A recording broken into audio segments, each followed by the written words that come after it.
ಮೆಣಸಿನಕಾಯಿ ಬೆಳೆಯಲ್ಲಿ ಬರುವ ಕಾಯಿ ಕೊರೆಯುವ ಕೀಟ.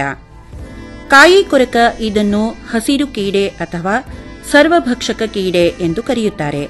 ಈ ಕೀಡೆಯು ನಾಕ್ಟುಯಿಡೆ ಕುಟುಂಬಕ್ಕೆ ಸೇರಿತು.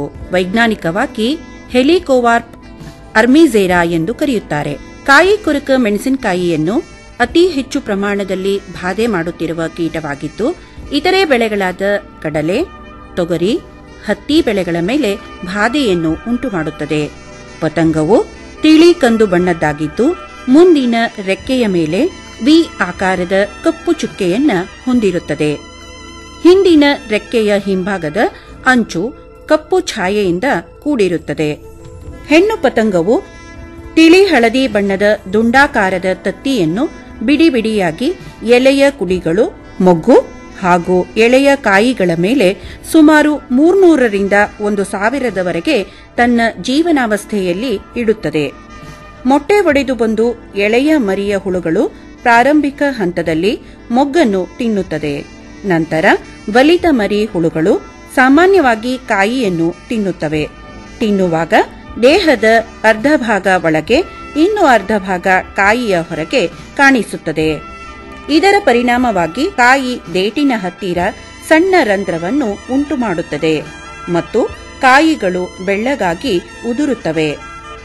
ಮರಿಹುಳು ತನ್ನ ಜೀವನ ಅವಧಿಯನ್ನು 30ರಿಂದ 35 ದಿನಗಳಲ್ಲಿ ಮುಗಿಸಿ ಕೋಶಾವಸ್ಥೆಯನ್ನ ತಲುಪುತ್ತದೆ. ಕೋಶವು ಕಂದು ಬಣ್ಣ ಹೊಂದಿದ್ದು, ಸುಮಾರು 10ರಿಂದ 20 ದಿನಗಳಲ್ಲಿ ತನ್ನ ಕೋಶಾವಸ್ಥೆ ಅವಧಿಯನ್ನು ಮಣ್ಣಿನಲ್ಲಿ ಮುಗಿಸುತ್ತದೆ. ನಿರ್ವಹಣಾ ಕ್ರಮಗಳು. ಕೀಟವು ಮಣ್ಣಿನಲ್ಲಿ ಕೋಶಾವಸ್ಥೆಗೆ ತಲುಪುವುದರಿಂದ, ಬೇಸಿಗೆಯಲ್ಲಿ ಮಾಗಿ ಉಳುಮೆ ಮಾಡುವುದರಿಂದ ಕೀಟದ ಸಂಖ್ಯೆಯನ್ನ ಕಡಿಮೆ ಮಾಡಬಹುದು. ಹಳದಿ ಬಣ್ಣದ ಚೆಂಡು ಹೂವಿನ ಸಸಿಗಳನ್ನು 25 ದಿನ ವಯಸ್ಸಿನ ಮೆಣಸಿನಕಾಯಿ ಬಿತ್ತುವ ದಿನದಂದು ಹೊಲದ ಸುತ್ತಲೂ ನಾಟಿ ಮಾಡುವುದರಿಂದ ಏಕಕಾಲಕ್ಕೆ 2 ಬೆಳೆಗಳು ಹೂ ಬಿಡುವುದರಿಂದ ಕಾಯಿ ಕೊರಕದ ಪತಂಗವು ಹಳದಿ ಬಣ್ಣದ ಚೆಂಡು ಹೂವಿನ ಮೇಲೆ ತತ್ತಿ ಇಡುವಂತೆ ಆಕರ್ಷಿಸಿ ಮುಖ್ಯ ಬೆಳೆ ಮೇಲೆ ಬಾಧೆಯನ್ನ ಕಡಿಮೆಗೊಳಿಸಿ ಸಿಂಪರಣಾ ಖರ್ಚನ್ನ ಕಡಿತಗೊಳಿಸಬಹುದು.